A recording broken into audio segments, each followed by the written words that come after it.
నమస్తే friends, welcome to Joy Kishan machinery. ఈరోజు మన దగ్గర Joy Kishan machine rice mill తీసుకున్న కస్టమర్ అయితే మన షాప్ దగ్గర రావడం జరిగింది.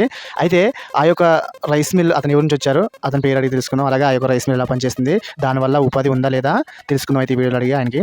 హాయ్ సార్, మీ పేరు? పుత్తూరు బాలన్న. పుత్తూరు బాలన్న. మీరు రైస్ మిల్, మీ దేవురు సార్? గుమ్మడిలో ఉంది. గుమ్మడిలో ఉంది. రైస్ మిల్ తీసుకుని ఎంతకాలం అవుతుంది సార్? 8 నెలలు అవుతుంది. 8 నెలలు అవుతుంది. రైస్ మిల్ ద్వారా మీకు ఏమైనా ఉపాధి ఉందా సార్? ఉపయోగమే ఉంది. దేనివల్ల సార్? ధాన్యం ఆడించుకోవడం, పిండి ఇవి ఆడించుకొని అమ్ముకుంటుంటా. ఓకే సార్, మీరు తవుడు అమ్ముతున్నారా సార్? అమ్ముతున్నా. బస్తా ఎలా చేసి అమ్ముతున్నారు సార్? బస్తా 450, 500 తీసుకుంటున్నారు. 450, 500 చేసి కొంటున్నారు. ఇప్పుడు రైస్ మిల్ ద్వారా మీకు ఉపాధి అనేది ఉంది. ఓకే సార్, అయితే బస్తా 400, 500 చేసి అమ్ముతున్నారు కదండి. ఇప్పుడు దాకా ఎన్ని బస్తాలు అమ్ముంటారు? ఒక 30 బస్తాల దగ్గర 30 బస్తాలు తవుడు అమ్మారు. అయితే మీరు డబ్బులు అనేది ఎంత పొందుకున్నారు సార్? డబ్బు గుర్తులేదు.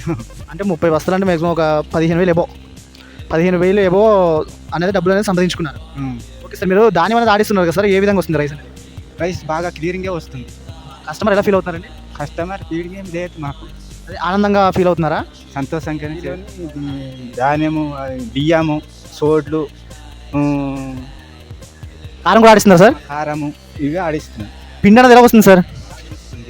కారం కూడా బాగానే వస్తుంది, మెత్తగా వస్తుంది. సంతోషంగా ఓకే, చూసాం కదా ఫ్రెండ్స్ కస్టమర్ మాటల్లో. కస్టమర్ అయితే మనకు రైస్ మిల్ తీసుకున్నారు. అయితే ఆ రైస్ మిల్ ద్వారా లబ్ధి అనేది కస్టమర్ అయితే రైస్ మిల్ ఓనర్ అయితే పొందుకున్నారా? అయితే చూసాం కదా రైస్ మిల్ ఓనర్ ద్వారా మాటలు విన్నాం కదా ఫ్రెండ్స్. అయితే ఇలాంటి మినీ రైస్ మిల్ కావాలనుకుంటే జాయ్ కిషన్ మిషనరీ సంప్రదించండి. మరిన్ని ఓనర్ కొరకు శ్రీపతి మన నెంబర్ సంప్రదించి Joy Kishan machinery. Thank you.